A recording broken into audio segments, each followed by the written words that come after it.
Is Israel going to help facilitate these types of evacuations out of Gaza, even though we do know that Israel is right now striking the Gaza Strip? So thank you, Annmarie and Joe for hosting and for this. We are at war now. I'm reminding us all we're at war, something which Hamas started, and we are now taking to the next level to make sure that Hamas get a very clear message, and not only them, but also all the other foes in the region, including Iran, including Hezbollah and others.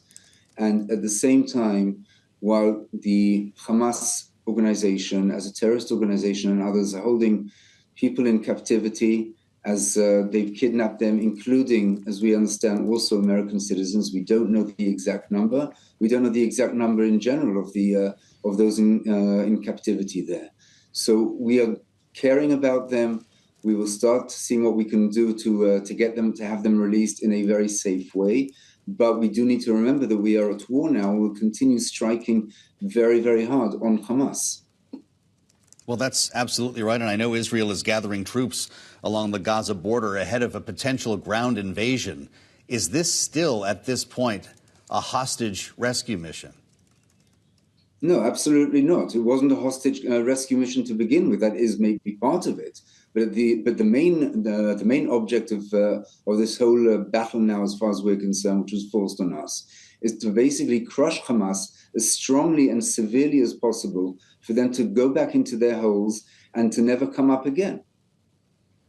Does that mean you will not then wait to save or rescue hostages who are in Gaza? You will roll into Gaza when you're ready? We will roll into Gaza when we feel the time is right to go and do what we have to do to smash and crush Hamas. And at the same time, we are trying to see how we can help the situation of those in captivity. It has nothing to do with each other. Well, it only has to do with each other, sir, if these individuals, these hostages are hiding, but a missile strikes potentially this apartment building or a tunnel that they're hiding in.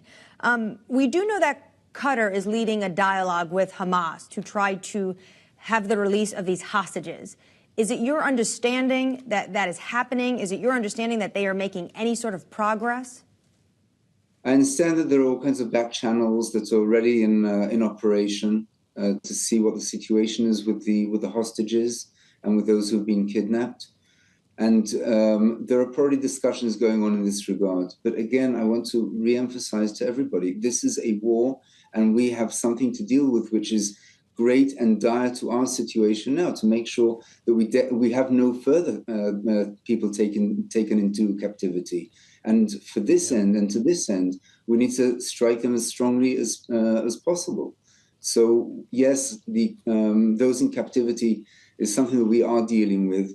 We know how to operate also in a precise manner. We really hope that we will not have to, that we will not strike anybody who is uninvolved in this issue.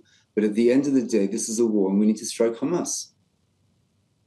Well, so what then broadly is Israel's goal here in the long term, and does it include rescuing hostages?